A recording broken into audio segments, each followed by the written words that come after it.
Hello student, welcome back to my channel. आज हम लाए हैं सिद्धांत थ्योरी। तो आइए जानते हैं कि थ्योरी यानी सिद्धांत किसे कहते हैं। प्रोफेसर मर्टन ने लिखा है कि केवल उसी अवस्था में जबकि अवधारणाएं एक योजना के रूप में अंतः संबंधित हो जाते हैं तभी एक सिद्धांत पनपना प्रारंभ होता है एवं अवधारणाएं बिलार्ड गिब्स के अनुसार वे स्वरूप हैं जिनमें कि प्रयोग या परीक्षण के परिणामों को व्यक्त किया जा सकता है। इन दोनों को मिलाकर हम कह सकते हैं कि किसी प्रयोग के परिणामों को व्यक्त करने वाले कथनों का एक विशिष्ट संदर्भ संरचना में अंतः संबंधित स्वरूप को सिद्धांत कहते हैं। इसी बात को अन्य समाजशास्त्रियों ने भी व्यक्त किया है।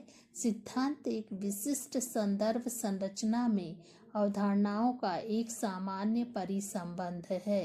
प्रोफेसर लूमिस ने परिभाषित किया है कि तर्क संगत रूप में अंतः संबंधित ऐसी अवधारणाएं हैं जिन्हें कि वैज्ञानिक के निरीक्षणों द्वारा सुझाए गए तर्क वाक्यों में संयुक्त किया गया हो एक सिद्धांत का निर्माण करती है। इस प्रकार हम कह सकते हैं कि सिद्धांत अवधारणाओं का एक संयुक्तिकरण है। एकाधिक अवधारणाओं को केवल एक साथ जोड़ देने मात्र से ही सिद्धांत का निर्माण नहीं हो जाता है जब तक कि ये अवधारणाएं आपस में तर्कसंगत रूप में अंतः संबंधित न हो। इन अवधारणाओं का विकास एक वैज्ञानिक मनमाने ढंग से नहीं अपितु वास्तविक निरीक्षण परीक्षण व सामान्यीकरण के आधार पर कुछ तर्कवाक्यों की सहायता से करता है। पार्सन्स कहते हैं कि सिद्धांत कुछ ज्ञात तथ्यों से निकाले गए सामान्यीकरण से बनता है और वह इस अर्थ में कि ज्ञात तथ्य समूह का औचित्य कौन सा सामान्य कथन करेंगे। दूसरे शब्दों में भी हम कह सकते हैं कि सिद्धांत का निर्माण उन तथ्यों के आधार पर होता है जिनके संबंध में पूर्ण जानकारी प्राप्त कर ली गई है। इन प्रयोग सिद्ध तथ्यों से कुछ सामान्य निष्कर्ष निकाले जाते हैं जिन्हें कि कुछ सामान्य कथनों द्वारा अभिव्यक्त किया जाता है। सिद्धांत के प्रकार। तो आइए जानते हैं कि टाइप्स ऑफ थ्योरी किस किस समाजशास्त्रियों ने दिया है। पारसी एस कोहेन के अनुसार मोटे तौर पर सिद्धांत 4 प्रकार के होते हैं।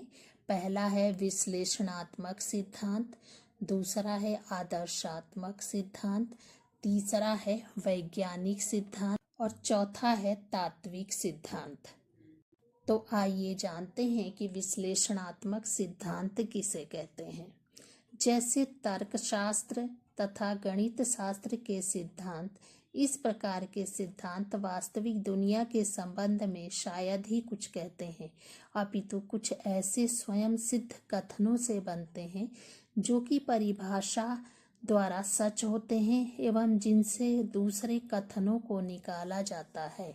दूसरा है आदर्शात्मक सिद्धांत, जो कि ऐसे आदर्शात्मक अवस्थाओं के एक समूह का विस्तार करता है जिनकी हम आकांक्षा करते हैं। इस प्रकार के सिद्धांत जैसा कि नीति शास्त्र के एवं सौंदर्यबोधी सिद्धांत अक्सर गैर आदर्शात्मक प्रकृति के सिद्धांतों के साथ जुड़ जाते हैं और कलात्मक सिद्धांतों एवं वैचारिकियों आदि के रूप में सामने आते हैं। तीसरा है वैज्ञानिक सिद्धांत।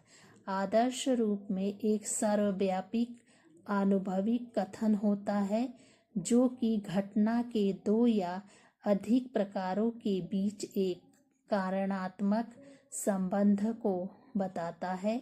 इस रूप में हम कह सकते हैं कि वैज्ञानिक सिद्धांत की कुछ आधारभूत विशेषताओं का उल्लेख कर सकते हैं और उनमें प्रथम यह है कि वैज्ञानिक सिद्धांत सार्वभौमिक या सर्वव्यापी होता है, क्योंकि यह कुछ ऐसी अवस्थाओं के बारे में बताता है जिनके अंतर्गत कुछ घटना या घटना के प्रकार सदैव घटित होते हैं।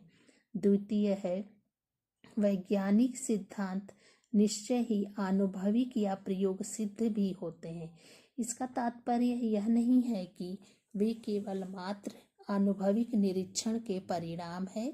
अनुभविक निरीक्षण किसी विशिष्ट घटनाओं का होता है, पर चूंकि सिद्धांत सर्वव्यापी होते हैं, इस कारण वे किसी विशिष्ट घटनाओं के बारे में कथन नहीं हो सकते।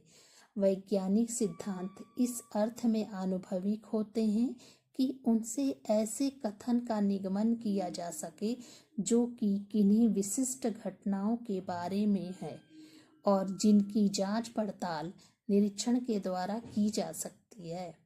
तृतीय है, एक वैज्ञानिक सिद्धांत को कारणात्मक भी होना चाहिए। इसका तात्पर्य यह है कि वैज्ञानिक सिद्धांत को यह बताना चाहिए कि घटना के कतिपय प्रकारों के घटित होने के लिए कुछ अवस्थाएं पर्याप्त हैं या कुछ अवस्थाएं आवश्यक हैं।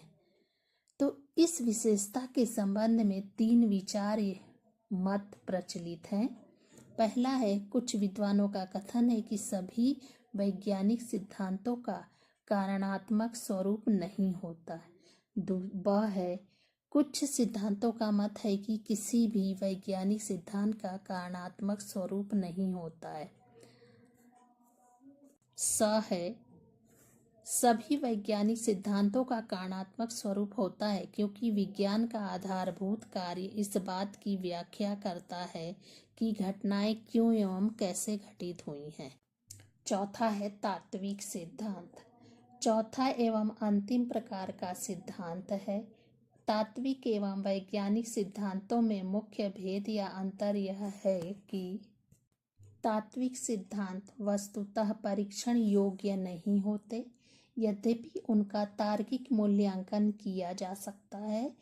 कुछ तात्विक सिद्धांतों का विज्ञान के साथ कोई मतलब ही नहीं होता, जबकि कुछ स्पष्टतः विज्ञान के ही अंग होते हैं। इस प्रकार के सिद्धांतों में उपयोगी मान्यताएं होती है जो कि सुझावात्मक भूमिका अदा करती हैं। इसीलिए ऐसे सिद्धांतों से वैज्ञानिक को भी लाभ पहुंच सकता है। प्राकृतिक प्रवरण का सिद्धांत इसी प्रकार का एक उपयोगी तात्विक सिद्धांत है।